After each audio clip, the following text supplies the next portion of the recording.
you spend on that particular issue or how it's implemented, but you do not compromise the fact that it is or is not within the limits of Congress' responsibility under the Constitution. So, it means that there's going to be some very unpopular votes that you're going to get out of me. Things like votes to fund the Department of Education will most likely receive a no vote because there is no constitutional mandate for the Department of Education, and therefore, in my opinion, it should be phased out over a period of time. It can't be done immediately because it would be too much of an impact on every state school system in the country, and they would collapse. But it can be phased out over a period of time. But that does not stop one from voting against it on principle alone until such time as you build a majority of votes to start disassembling it. When you start doing that to the departments in the federal government that don't belong there, you start shrinking the size of government, and that money starts going back to the people. Now, as far as the basic structure of government, I think there's a lot of things that need to be changed. I think the first and foremost issue right now is certainly jobs. But jobs come when you cut taxes and cut regulatory burden on business. Because the private sector is the only place you're going to build jobs, whether it be coal jobs or hardware store jobs or Walmart jobs or any kind of jobs. It's in the private sector. Because the federal government takes your money and creates a job, they're just going to give that money to somebody else. That's your redistribution of wealth. That's not job creation, that's not wealth creation, that's just moving it from one place to the other. But the private sector invests their money in building a business, they hire more people. And that is the only way you're going to create growth in the economy of this country, growth in jobs, and jobs that are going to stick around. But fundamental to that is a restructuring of the tax system. And that's where Angie back here is smiling from ear to ear. Because I am a total advocate of the fair tax.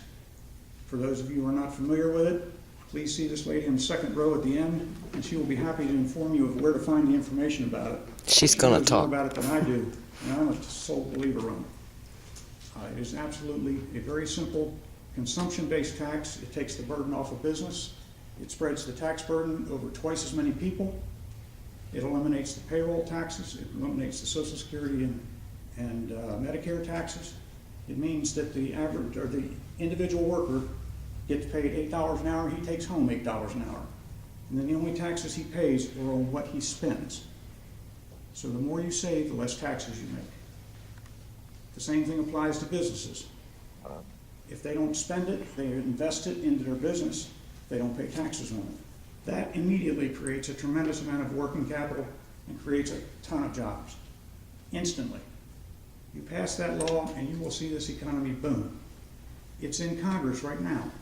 There's 60 co-sponsors for this thing, and they still can't get it out of committee because most of the people sitting where you're sitting don't really understand it or even know about it to put the pressure on Congress to get it out of committee and get it voted.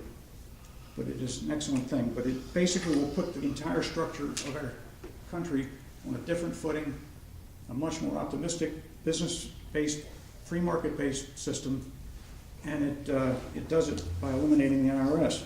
So that's a nice side effect. The jobs in the economy are first, but the debt reduction and excessive regulation have to come right behind it. All of these things, as they're eliminated or reduced, reduces the need for your money to fund the federal government. Some of that money will have to come back to the state, but therein you have much more local control, and you can decide how your school system operates. Dave made reference to West Virginia jobs being the most important thing. I could not agree with him more. But the way to get a better workforce and more jobs in West Virginia starts with the education system. And you know and I know that we are not doing well in that department. We can do a whole lot better. The way to do that is get the control of the education system back to the state, where they're not beholden to the federal government to answer to their standards. If we want to set our standards higher, we can do it.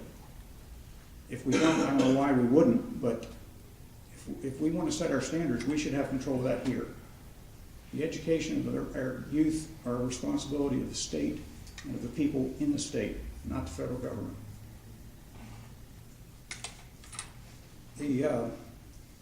The other big problems